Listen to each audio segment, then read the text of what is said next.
Bonjour à tous, bienvenue sur ma chaîne. J'espère que vous allez tous bien. Aujourd'hui je vous propose la recette de la tartinade olives, tomates séchées, basilic. Alors la tartinade c'est bien quand on fait un plateau apéritif ou une planche apéritive.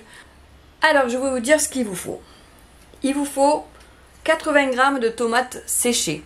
Alors moi je prends les tomates séchées, vous savez, qu'on trouve sur le marché, au rayon, enfin sur l'étal des épices.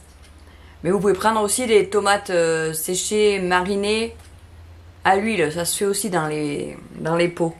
À ce moment-là, vous en mettez 100 g, parce qu'elles sont réhydratées, donc vous en mettez 100 g. Moi j'ai pris 80 g séchées, parce que quand je les ai mis dans l'eau, ça a fait après, une fois bien essorées, qu'elles sont bien regorgées un petit peu, hein. Et ça m'a fait 80 g, ça m'a fait 100 g. 100 g d'olives vertes dénoyautées,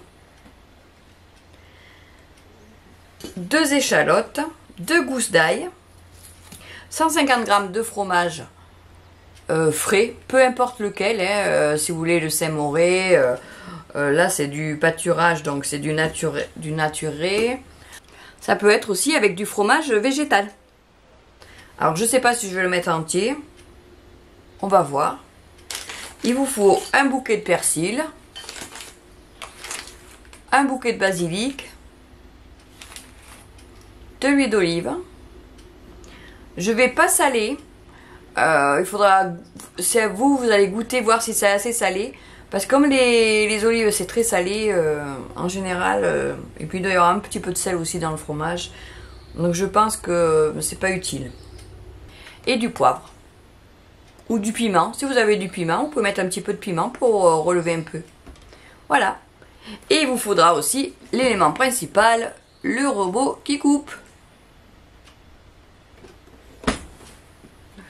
Allez, et bien on va commencer. Tout d'abord, je vais commencer par hacher les échalotes, l'ail, le persil et le basilic.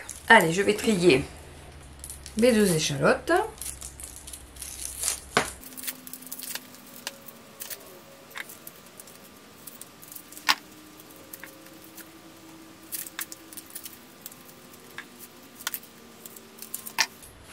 Et l'ail.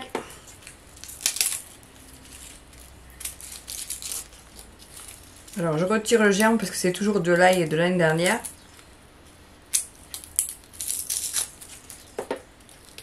Donc c'est mieux de retirer le germe parce que c'est pas très digeste. Voilà. Donc l'ail, l'échalote, on va mettre le persil. Alors on met que les feuilles, hein, on met pas les branches. Hein.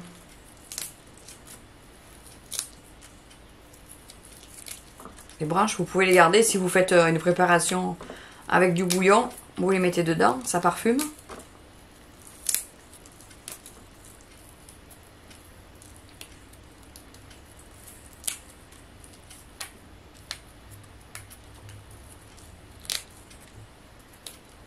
Voilà, pour le persil, on va mettre du basilic. Allez, le basilic. Bon, ben, c'est du basilic en pot, hein, ils le vendent que comme ça. Donc je vais couper des branches. Alors surtout, il faudra quand même bien s'en occuper parce que ça va repousser.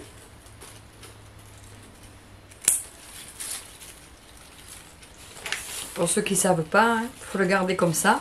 Le mettre dans un pot ou le laisser dans ce pot, mais il faut penser à l'arroser. Le mettre à la lumière et ça va repousser. On met tout ça, bien sûr. On va y laisser juste les petites branches. Je vais couper la pointe. Et vous pouvez même faire des boutures, hein, si vous voulez. Vous coupez la pointe, comme ça, là. Vous la mettez dans l'eau. Comme ça. Vous la mettez dans l'eau et ça va faire des racines. Et vous pouvez la repiquer. Oh, non, je dis que je vais laisser celui-là. Celui-là, hop. Voilà. Tout rincé.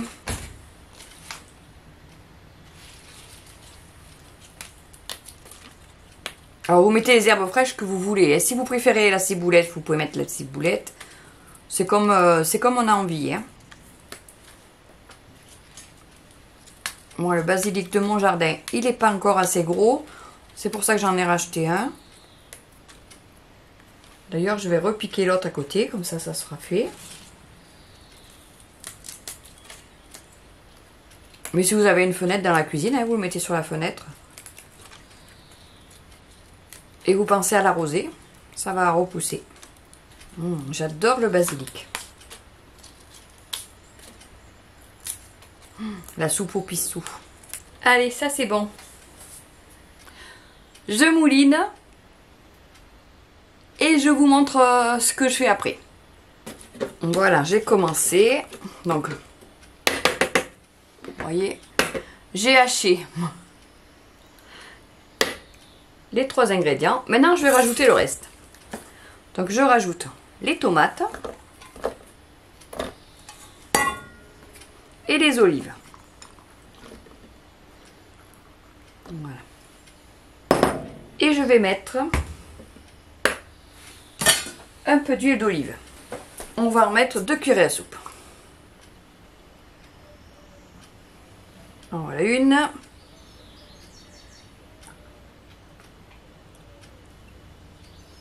Bien sûr, si vous avez que de l'huile de tournesol, de colza ou de ce que vous avez, ça n'a pas d'importance. Hein. De l'huile de pépins de raisin, ou mettez l'huile que vous voulez.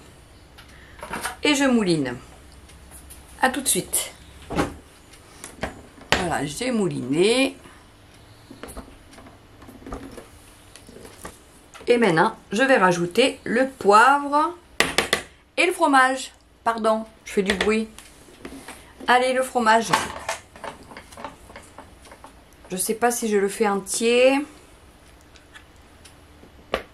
Je vais déjà en mettre...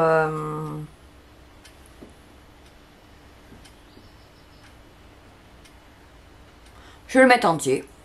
Je vais mettre les 150 grammes entiers. Vous voyez que j'ai l'habitude de faire au pif d'habitude. Donc comme là je suis obligée de vous dire les ingrédients. Et bien on va dire 150 grammes de fromage frais.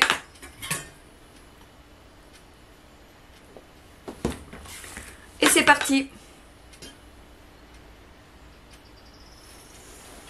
Je vous montre pas quand je mouline pour vous épargner le bruit. Hein. Et voilà. La tartinade est prête. Allez, je vais la mettre dans un plat.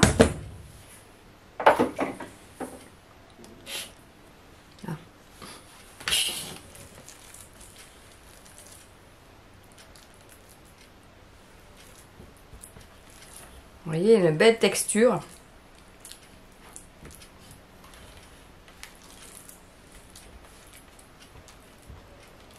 Alors, j'ai mis 2 échalotes, donc ça fait une préparation bien relevée. Si vous voulez que ce soit un petit peu moins relevé, vous pouvez en mettre qu'une. Hein. Ça passe très bien avec le pain.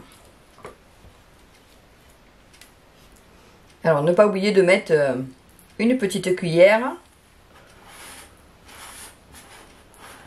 pour que les personnes puissent se mettre la tartinade dans leur assiette ou sur leur tartine. Voilà, on peut mettre un petit peu de basilic pour décorer. Voilà ce que ça donne. Voyez? Une bonne tartinade pour un plateau apéritif ou pour un repas du soir devant la télé, un repas télé.